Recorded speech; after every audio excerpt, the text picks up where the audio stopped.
Hello, my name is David. Welcome back to my channel. Today I am counting down for you numbers 25 through 21 of my top 25 favorite board games as of right now. So a lot of you noticed in a couple of my videos before I had my bookshelves in my new place, the swath of board games behind me at my other filming location, and said I should do some stuff about board games. And so I figured the best way to start is by counting down my favorites. From there, I will then give 5 good recommendations for starters sometime in the middle of this countdown. It'll be its own video. And then I will do 5 great games for just 2, because that's the player count that I play at most often. So, small, quick background. I've been playing board games, these modern board games, for probably close to 7, maybe 8 years. My collections fluctuated over time. My top list fluctuates over time. There are some that have been strong staples that have been where they are or in the close vicinity for a long, long time. But there's a lot of fluctuation in there because certain games, after repeated plays, might grow stale and fall down a little bit. Some games might have been unplayed for a while, and so they'll start to fall a little bit. And others, you'll play them and you'll absolutely fall in love, and so they will jettison up. And there's a nice little ranking system where you can rank board games, and they have other categories that you can do where you can input your own list and do a challenge where it'll put 2 head to head and you pick which one you prefer, and it'll do X number of combinations. And I will have that linked in the description down below. So without any more ado here, let's get into it, because I don't want this to be a super long video. I had a long enough video with making the in or out tag. So number 25 on my list is a game called Jorvik by Stefan Feld. Stefan Feld is a very popular name in the board game industry, and this is, I think, my favorite of his. I'd have to look and verify for sure, but if it's not my absolute favorite, it is one of the favorites. This was originally published as the Speicherstadt. It's a very German name, which was all about having warehouses and firefighters and everything, and then it eventually got a retheme to Vikings, which of course interests me tremendously. And in this one, what is so interesting about this is there are a line of cards, and they have absolutely no value until people put value to them. And so you go around one at a time, putting one of your little workers in front of one of the cards, and each of them have spaces. So I don't know if you can kind of see it. There's little tracks underneath each card. And so based on how many people are behind there at the end of the round determines how much that card is going to cost the first person to have put a person there. And so if there are 5 people in that line on that card, the person who put theirs there first can buy that card for $5. Or they can say no, pull their person off, and then the next person in line gets a chance to buy it for $4. And so on and so forth until somebody buys it or until nobody buys it. And that's the brilliance of this game. It's a very, very tight economy. You are guaranteed to get $1 back per round. If you don't buy any cards that round, you get 2 back. It's very, very costly if you're having to spend $3, $4, $5 on a card. And you're playing over the course of 4 seasons, which will take place over a good number of rounds. And it's absolutely brilliant. I don't usually like bidding games, but this one is an exception because that mechanic is so wonderful. And the value of the cards, there are cards that you would think would be valued really highly that you can end up getting for $1 because nobody goes after it. And there are ones that you're like, well, nobody's going to want this, so I'm going to put mine there. And all of a sudden you've got 4 guys behind you at the end of the round. And you're like, I've got $2 to my name. I can't buy this card. Why is anybody wanting this card? It's got a lot of room for you to really mess with other people, because you can say, okay, well, I'm going to put down the couple of bids that I want to put down, and then I'm going to put these down because I know you want them. And so it's a lot of fun. So that was number 25, Jorvik.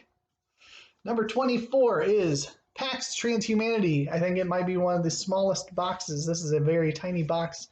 It's got some depth to it, but it packs a huge punch. It's funny, I got this for Christmas. It was on one of my lists. One of my relatives got it for me for Christmas in a kind of a secret Santa exchange.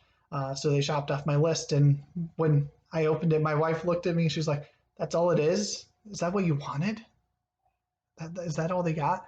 I mean, it's not a cheap game, and it's packed full of fun.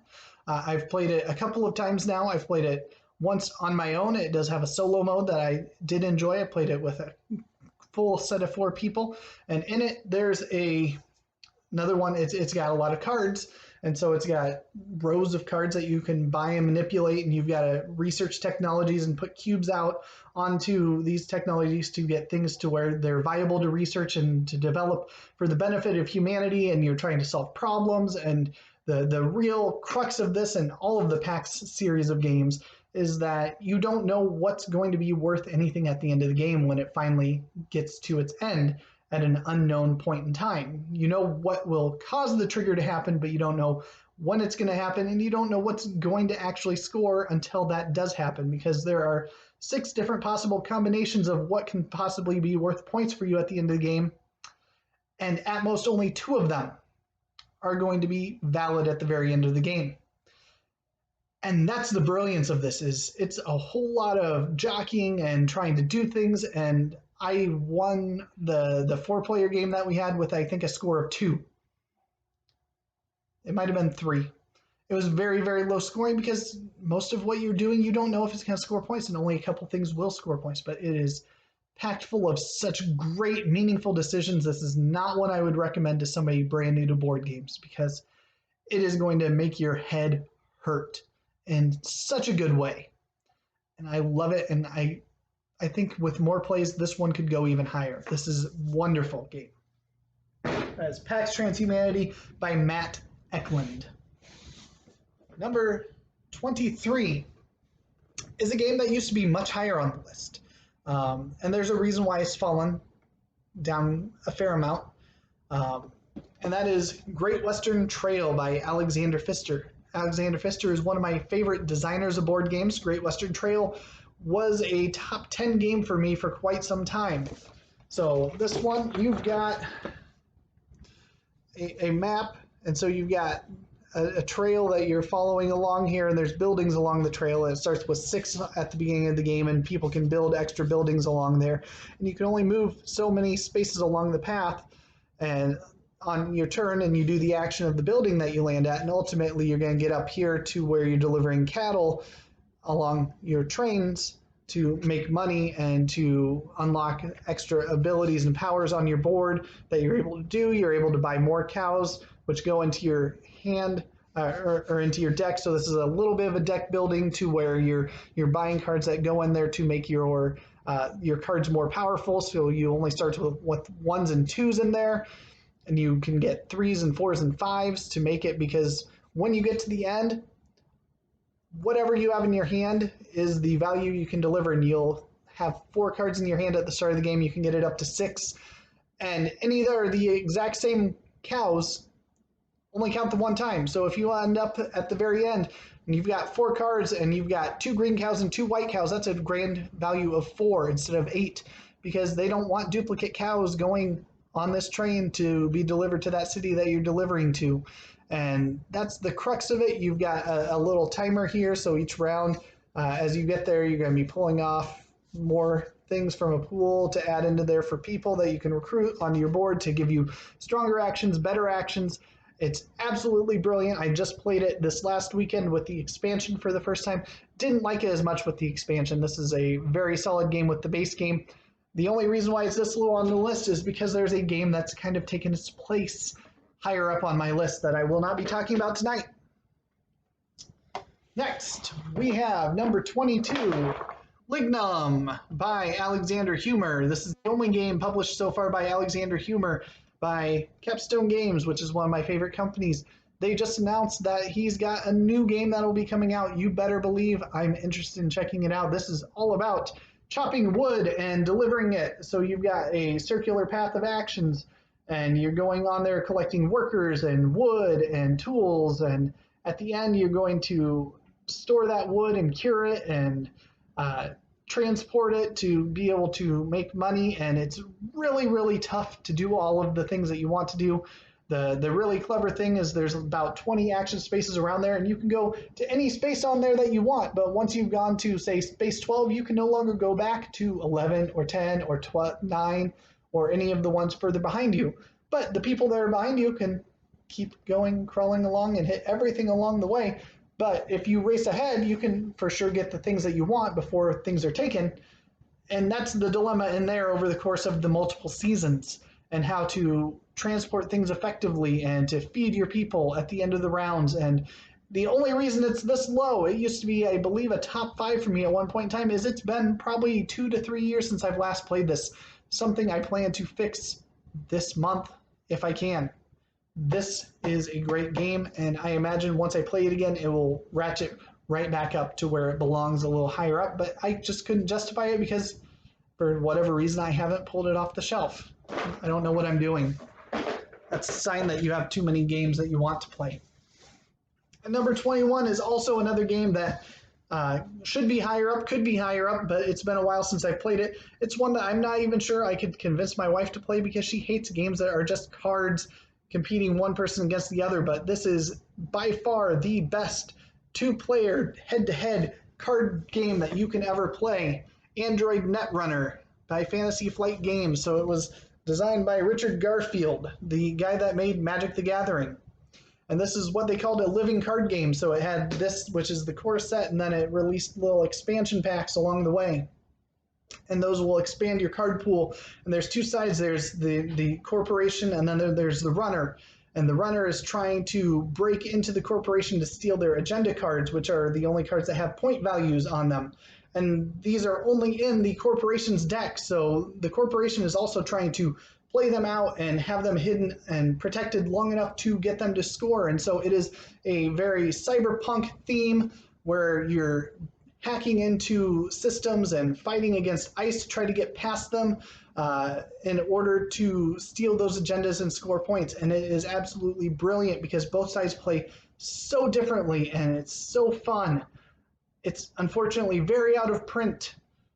So if you can find a copy for super cheap, I would highly recommend it. If you can't find it for cheap, I'm sorry. I'm in that same boat. I've just got the core set and a couple of the really small packs. There's so many cards out there for this. I want them more, but they're way overpriced right now because it just went out of print about a year ago, and I'm hoping that either the prices regulate over time, or that it just drops into my lap, a full set for a really good bargain. Because sometimes people just let things go at I just want to get rid of this price. But I absolutely love this. I'm going to continue to try to work on convincing my wife to play this because this is a wonderful game. I think she would enjoy it if she actually gave it a chance. I mean, it's got wonderful artwork on those cards, and I absolutely love it. Yeah, so that's my number 21. It rightfully should probably be even higher, and it also should probably justifiably be even lower. And so I do want to have an honorable mention at the end of each video, one that didn't make my list. And the first one I'm going to mention is only not on this list because I don't actually have a copy of the game readily available. And that game is Orleans. And it is a wonderful game. It is a bag building game where you're getting people that go into a bag, and each round you pull out a couple of them, and you're able to use your actions depending on your combinations of workers on different spots on your board.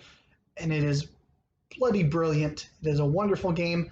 I absolutely love it. It's a game I want to get because I know for a fact if I had it and played it a couple more times, it would easily crack this top 25. So thank you for watching the first 5 of my top 25 games. Stay tuned because next week I'll count down the next 5, and have a wonderful day.